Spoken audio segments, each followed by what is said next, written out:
Salut les Doves, j'espère que vous allez bien. Retour de mon 11 de légende aujourd'hui avec les Pays-Bas. Une équipe qui me tient à cœur, une sélection qui a vu passer durant plusieurs générations des joueurs de talent, des joueurs d'une classe folle. Aujourd'hui, les Pays-Bas, c'est plus que c'était, mais dans les années 90, durant mon enfance, c'était un véritable outsider. C'était une équipe qui aurait pu remporter la Coupe du Monde ou un Euro.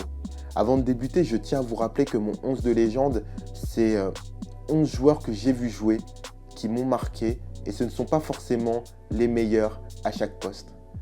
Pour mon système, j'utilise un 4-4-2 en losange, donc un gardien, 4 défenseurs, 4 milieux de terrain placés en diamant, donc un devant la défense, 2 plus avancés, et un numéro 10, et enfin 2 attaquants. Avant de débuter, je tiens à vous présenter mon générique dont je suis très fier et qui a été fait par Margot. Margot, si tu regardes la vidéo, vraiment merci beaucoup.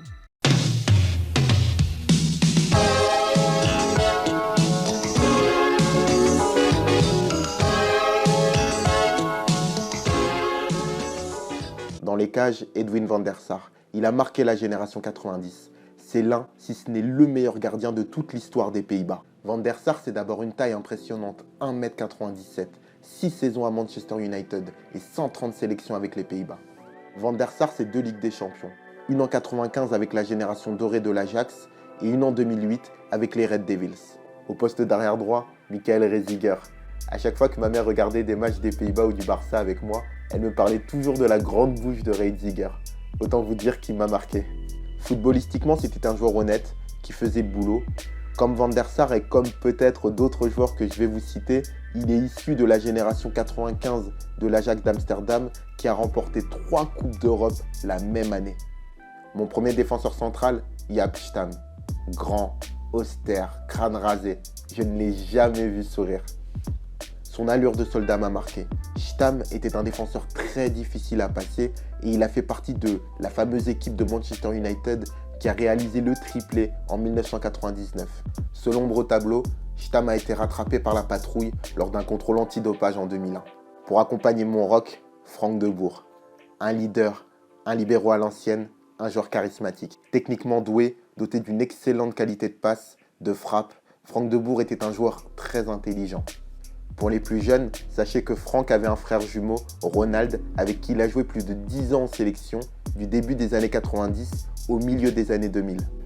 Mon arrière-gauche, Giovanni van Bronckhorst, un de mes coups de cœur, un mec à l'allure sympa. Ancien milieu de terrain de formation, je l'ai découvert à Arsenal en tant que latéral gauche. Son ancien rôle de milieu de terrain lui a conféré quelques atouts, notamment dans le maniement du ballon. Van Bronckhorst est passé par le Barça et ce n'était pas qu'un porteur d'eau. C'était un joueur qui avait toute sa place et toute sa légitimité chez les Blaugrana. Enfin, Giovanni van Bronckhorst, c'est un but en 2010 face à l'Uruguay, un boulet de canon magnifique. Snyder, De Zeeuw, Van Bronckhorst. Well, he's gone from range and he's found an absolute beauty. Stunning goal. Comme sentinelle, j'utilise Edgar Davids, un joueur au look, au style inoubliable. Des dreadlocks, des lunettes de soleil. Alors les lunettes, c'était pas que pour le style, c'est parce qu'il avait vraiment des problèmes de vue. Edgar Davids, on l'appelait le pitbull durant les années 90-2000. Il ne lâchait rien. Edgar Davids n'était pas un récupérateur classique.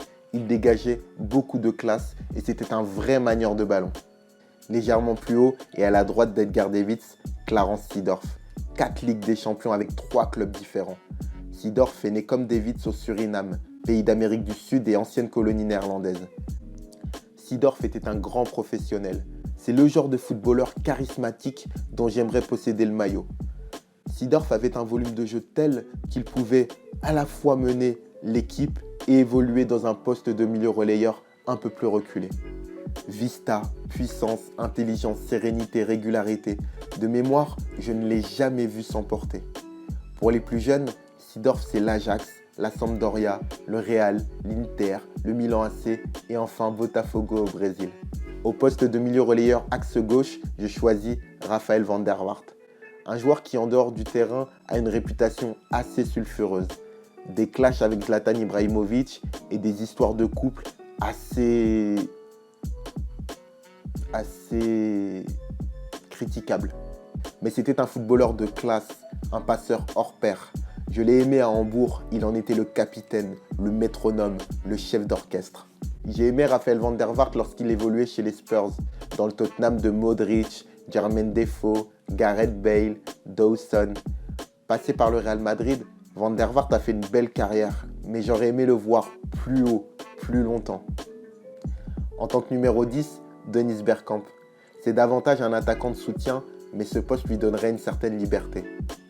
Bergkamp, c'est un swag footballistique incroyable, un joueur fin, une humilité et une timidité étonnante. Il ne prenait jamais l'avion, il en avait trop peur. Dennis Bergkamp symbolisait le Arsenal que j'aimais, un style de jeu unique, léché, qui donnait du plaisir aux spectateurs. Dennis Bergkamp, c'est 2 buts, l'un en 1998 contre l'Argentine, incroyable, et un véritable bijou contre Newcastle en 2002, admiré.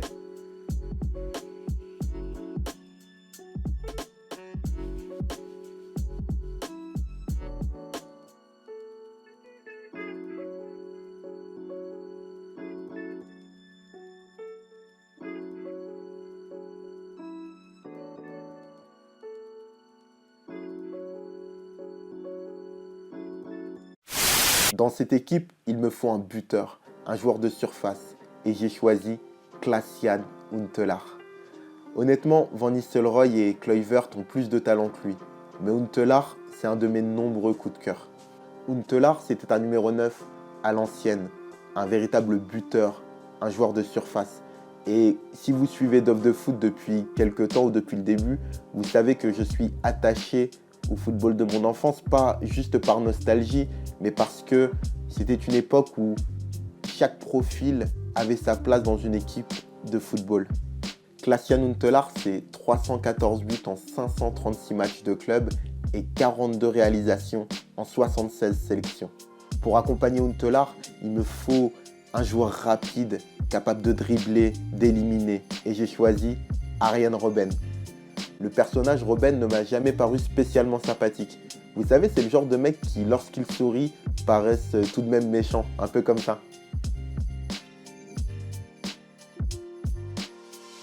Mais j'ai beaucoup d'admiration pour sa carrière et sa longévité. Et puis Arjen Robben, c'est un geste, une spéciale. Tout le monde la connaît, mais personne n'arrive à la contrer.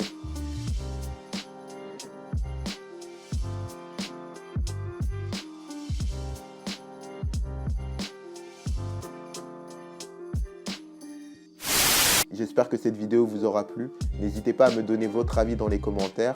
Quels joueurs néerlandais vous ont marqué? Quel est votre 11 du cœur ou de légende? Je vous dis à bientôt les Dofs. Portez-vous bien. Ciao.